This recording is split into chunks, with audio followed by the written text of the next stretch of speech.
tous. Alors aujourd'hui j'ai décidé de vous faire une vidéo sur les pinceaux et sur les pinceaux pour les débutantes. Je vous fais cette vidéo parce que certaines d'entre vous m'avaient déjà demandé ce que j'utilisais comme pinceau, ce qu'il fallait comme pinceau, etc. Et donc j'ai décidé en fait de vous faire 3 vidéos. Une vidéo sur les pinceaux pour les débutantes, une vidéo sur les pinceaux pour niveau médium. Et après on fera une vidéo sur les pinceaux pour niveau au-dessus de médium, pro ou au-dessus de médium, on verra ça. Mais là on commence déjà par les pinceaux pour débutants, donc c'est vraiment le strict minimum et encore certaines fois vous n'aurez pas besoin de tout ça si par exemple vous ne maquillez pas votre teint ou quoi que ce soit. Mais je voulais vous en parler parce que souvent on nous propose plein de pinceaux mais on sait pas quoi en faire en fait. À quoi ça sert? Est-ce que j'en ai vraiment besoin? Non. Donc je voulais vous éclaircir un peu tout ça. Donc c'est parti.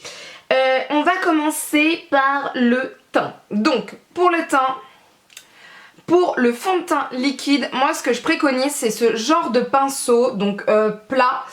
Alors plat, c'est pas un pinceau plat, c'est un pinceau pas plat, mais là ça forme un rond et c'est plat. Et c'est surtout, c'est très dur, enfin c'est très dur, c'est dur quoi, c'est pas dense ou quoi que ce soit, il y a beaucoup de poils mais c'est dur, c'est compact et ça c'est super bien. Vous mettez vite fait quelques gouttes de make-up dessus, de fond de teint dessus et ensuite vous mettez ça sur votre visage et ça franchement c'est super bien. Et donc c'est vraiment bien pour appliquer son fond de teint. Je trouve que c'est pas le style de pinceau qui va vous bouffer beaucoup de fond de teint, au contraire, je trouve que c'est plutôt bien. Ça vous laisse pas de traces, ça a un effet plutôt naturel je trouve et j'aime vraiment ce genre de pinceau, je trouve que ça va très vite. Ensuite, ce que vous pouvez utiliser aussi, et ça va très vite aussi avec, et c'est très connu, c'est la Beauty Blender. Alors oui, ce n'est pas un pinceau, c'est une éponge, mais c'est pareil.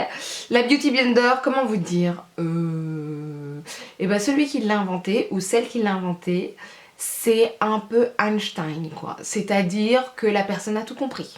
Ça c'est super pratique. Moi en général je mets des gouttes de mon fond de teint ici, j'en récupère et hop je tapote.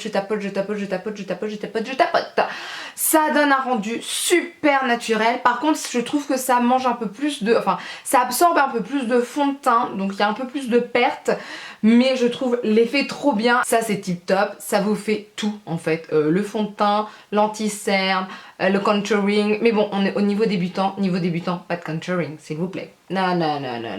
Donc ça c'est vraiment bien. Ensuite pour ce qui est de la poudre libre, donc la poudre que vous mettez en général pour fixer votre maquillage, moi j'utilise ce genre de pinceau super bombé, un peu un pinceau kabuki quoi. Ouais, ça c'est pas mal, un pinceau kabuki mais bien dense, enfin vraiment très bien, ça prend tout le visage, ça va vite fait et c'est super pratique. En général en plus ça rentre assez bien dans les pots de poudre libre, c'est très bien. Alors c'est pas fait pour couvrir, voilà, ça ce style de pinceau là n'est pas fait pour couvrir, c'est vraiment fait voilà pour surpasser comme ça une poudre libre en général ou une poudre compacte, mais c'est pas fait pour couvrir, hein. Ça c'est pas fait pour couvrir. Pour ce qui est du blush, j'utilise en général ce genre de pinceau. Alors il y en a plein des pinceaux pour les blushs ou quoi que ce soit, mais ça c'est un pinceau biseauté qui est vraiment bien pour les blushs, je le trouve vraiment pratique. C'est assez compact, donc en général tout ce qui est pinceau compact, ça va prendre pas mal de matière et donc faut y aller mollo sur les joues. Donc moi ce que je fais, je prends mon fard à joues, je tapote un peu sur ma main pour enlever le surplus et ensuite j'en mets sur mes joues. Par contre, je pense que vous avez déjà vu comment je mettais mes fards à joues si vous regardez mes vidéos. Moi je tapote légèrement et je tapote un peu plus par là. Je tapote très légèrement parce que moi si je fais ça, ça me fait des traces. C'est pas beau. C'est pas beau, ma peau ne veut pas, c'est hors des questions. Donc il y a d'autres pinceaux mais ça on verra ça un niveau au-dessus. Mais ça c'est le genre de pinceau, voilà, en général vous pouvez trouver à peu près partout. On continue avec le teint. Alors là c'est le Medium Plus. Vous avez ça aussi pour l'highlighter. Alors l'highlighter, vous avez deux façons de le mettre quand vous êtes débutant. C'est soit au doigt, tout simplement, en le passant un peu ici, un peu là, tout simplement. Ou avec ce petit pinceau là qui vous permet, hop, de vous mettre un peu d'highlighter, tout simplement, et puis voilà. Ça c'est très bien, c'est très pratique, ça prend l'highlighter facilement, enfin voilà. On continue avec le côté débutant plus, donc après l'highlighter, peut-être rehausser le teint, réchauffer le teint, donc pour un bronzer ou quoi que ce soit, quelque chose de léger. Moi j'utilise ce genre de pinceau, donc ça ressemble un peu à celui du fard à joues, sauf qu'il n'est pas biseauté, et donc c'est facile après si vous voulez juste en mettre un peu ici, vraiment léger, très léger, et ça c'est plutôt pas mal. Donc pareil, quand vous appliquez du bronzer, vous prenez un peu de bronzer et ensuite vous en mettez un peu sur votre main pour pas avoir d'un seul coup trop de bronzer d'un seul coup, sinon il faut estomper, et pour estomper c'est avec ce pinceau là, le gros pinceau. Ensuite, donc pour ce qui est de l'anti-cerne, moi je dis soit le doigt, soit la Beauty Blender, il n'y a rien de mieux. Le doigt vous tapotez juste, il n'y a pas besoin d'en faire des mille et des mille, hein, franchement, ou la Beauty Blender, vous cassez pas la tête, pas besoin d'avoir un pinceau, surtout quand vous n'avez pas le temps et que vous n'avez pas l'habitude, c'est pas la peine. Donc ensuite on va parler des pinceaux pour les yeux. Donc pour les yeux, vous avez en général 3 types de pinceaux. Celui qui estompe, celui qui applique et un tout petit, ça sera toujours pratique. Donc celui qui estompe, c'est un comme ça, tout simplement.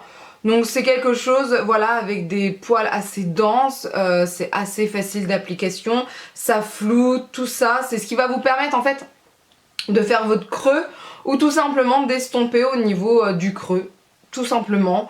Ensuite vous avez le pinceau plat qui va vous permettre en fait tout simplement de mettre votre fard à paupières sur votre paupière mobile. Donc c'est pas difficile, hein, vous tapotez, vous tapotez, vous tapotez. Voilà, voilà. Et ensuite vous avez un pinceau plat, mais alors tout petit, mais tout petit. Et celui-ci, il va vous permettre de faire plusieurs choses. La première chose qui va vous permettre de faire, c'est de faire de l'eyeliner, mais pas l'eyeliner en peau, en gel ou quoi que ce soit. N'oubliez pas, vous êtes débutante, donc l'eyeliner, c'est pas pour les débutantes. Donc le seul eyeliner que vous pouvez faire, c'est celui au fard à paupières. Donc vous prélevez un peu de votre fard à paupières et ensuite tout simplement, vous faites tout simplement au-dessus de vos cils, au ras des cils supérieurs, tout simplement. Et vous pouvez faire pareil au ras des cils inférieurs. Voilà, c'est super facile, c'est super bien. Alors, pour savoir est-ce qu'il faut acheter des pinceaux qui coûtent la peau des fesses de marque très connue ou pas, j'ai envie de vous dire oui et non. Pour ma part, je pense que les pinceaux pour le teint, il n'y a pas besoin de mettre des mille et des mille et des mille quand on est débutante. Ça c'est la marque Sephora et il est très bien. Ça aussi c'est la marque Sephora pour le blush, il est très bien aussi. Je vous ai dit pour l'highlighter, pas besoin d'en prendre un qui coûte la peau des fesses, je vois pas la différence. Et ça c'est de la marque ELF et il est très bien, j'ai rien à redire. De toute façon je crois qu'en général, les pinceaux ELF que j'ai essayés, et ben j'en suis contente. Donc comme quoi, il n'y a pas besoin d'acheter des pinceaux MAC, Make Up For Ever, Sigma ou quoi que ce soit. Et ça c'est un pinceau d'aucune marque, enfin Fraulein, que j'avais trouvé sur Amazon et ça me convient très bien. Par contre au niveau des yeux, alors je ne sais pas si c'est parce que j'apprécie le fait de maquiller les yeux et je trouve que c'est ce qui a certaines fois de... ce qui m'intéresse le plus, que je trouve le plus beau ou sur lequel je vais le plus m'attarder. Mais pour moi, je trouve qu'il est nécessaire d'avoir des pinceaux quand même un peu plus haut de gamme. Quoique... oh, j'en sais rien. Parce que j'en ai acheté un de Sephora qui est plutôt pas mal. Mais mes préférés, c'est vrai que ce sont ceux d'Urban Decay, Too Faced ou Sigma. Alors, moi j'ai commencé avec ces 3 pinceaux-là qui sont de la marque Too Faced et qui sont vraiment géniaux. Moi j'adore ils sont super doux, je trouve qu'ils sont super faciles à utiliser. Enfin, vraiment, moi j'adore. Sinon ce que vous pouvez faire quand vous achetez par exemple une palette d'Urban Decay, vous avez toujours un pinceau qui va avec. Celui-ci par exemple c'est celui de la Naked Smoky, la palette Smoky. Donc voilà, vous avez le côté qui estompe juste ici. Et vous avez un autre côté ici un peu plus petit et un peu plus compact, qui est vraiment bien aussi. Et c'est vrai que à force d'acheter des palettes Urban Decay, on se fait aussi une petite collection de pinceaux et c'est plutôt pas mal. Donc voilà, au niveau des yeux, je dirais voilà, peut-être voir, parce que c'est vrai que il y a des pinceaux Sephora que j'ai achetés qui sont vraiment bien. Pinceau ELF, l'eyeliner, celui qui est biseauté qui est vraiment bien. Mais il faut voir en fait, il faut tester, il faut savoir aussi si la marque voilà, fait les pinceaux qui vous intéressent, qu'est-ce que vous aimez, est-ce que vous aimez quand c'est doux ou pas. Enfin, il y a tellement de choses qui rentrent en compte que c'est super important. Après voilà, pour la vie de tous les jours, moi je pense que les pinceaux Sephora ELF suffisent largement. Il n'y a pas besoin d'avoir des pinceaux absolument de Make Up Forever, MAC, Sigma ou quoi que ce soit pour se maquiller dans la vie de tous les jours. Selon moi, ces pinceaux là sont plus intéressants quand vous voulez faire un make-up un peu plus poussé. Donc voilà. Par contre, ce qu'il faut savoir, c'est que ces pinceaux là, il faut les nettoyer à la base toutes les semaines. Alors je vous explique. C'est tout un schmilblick. Personnellement, j'ai envie de vous dire, les pinceaux que j'utilise dans la vie quotidienne, je les lave pas toutes les semaines. J'ai pas le temps, j'ai pas que ça à faire.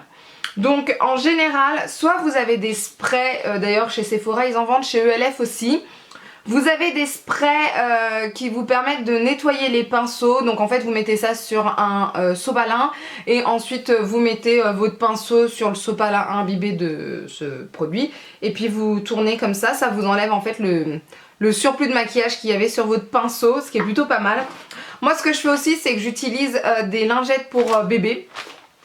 Et je nettoie avec ça certaines fois quand j'ai plus de produits, comme là actuellement d'ailleurs, il faut que j'en rachète. Je vous mettrai d'ailleurs en barre d'infos les produits qui vous permettent de nettoyer vos pinceaux parce que c'est quand même intéressant. Pourquoi il faut les nettoyer assez souvent? Parce que en fait, si vous avez des pinceaux sales, c'est ce qui va vous permettre d'avoir des boutons. Vous savez les fameux boutons là qu'on n'aime pas, qui nous donnent de la chair de poule, dès qu'on les voit on se dit ah j'ai un bouton. Mais c'est eux certaines fois, c'est à cause de vos pinceaux. Donc vos pinceaux qui vous permettent de camoufler les boutons vous donnent des boutons, attention. Donc voilà, ça faut faire attention. Par contre, il y a un truc qui est super bien et si vous me suivez sur Snapchat, vous avez pu voir que j'ai nettoyé mes pinceaux hier. Et c'est Sigma qui fait ça, c'est un gant, alors vous n'avez pas qu'un gant, vous avez plusieurs trucs, mais en tout cas moi j'ai pris le gant et avec ça, je vous dis, j'ai une vingtaine de pinceaux, voire plus. Enfin bref, une vingtaine de pinceaux, je prends 15 minutes à les nettoyer. Et avant, sans ça, je prenais presque 1 heure et ils n'étaient pas très bien nettoyés. Alors que maintenant, je suis plutôt satisfaite du résultat.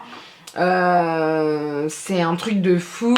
Alors sur les pinceaux noirs ça se voit pas beaucoup, mais sur les pinceaux qui ont une pointe blanche c'est un truc de fou, mais ça je vous en parlerai dans le niveau moyen. Mais voilà, ça c'est super bien et voilà, faut les laver peut-être une fois par mois, une fois toutes les 2 semaines, ça dépend comment vous les utilisez, combien de fois, tout ça. Et ah oui, et une dernière chose. Oui, la Beauty Blender par contre, moi j'ai pas trouvé de dupe, bas prix quoi, très intéressant. J'en ai essayé plusieurs chez Nocibé, il y avait My Little Box qui en avait offert une fois. Mais pareil, c'était pas tip top. Pour moi, ma Beauty Blender, c'est absolument de My Beauty Blender. Voilà, tout simplement, c'est l'éponge qu'il faut avoir. Donc voilà, donc j'espère que cette vidéo vous aidera pour les débutantes. Hein, j'ai envie de vous dire. N'hésitez pas à me poser des questions, hein. Si vous avez des questions j'y répondrai en dessous de la vidéo ou sur les réseaux sociaux. Et puis je vous ferai prochainement une vidéo pour les pinceaux niveau médium. Voilà, on va faire comme ça. Donc voilà, n'hésitez pas à lever les pouces vers le haut si la vidéo vous a plu et je vous dis à bientôt. Bye!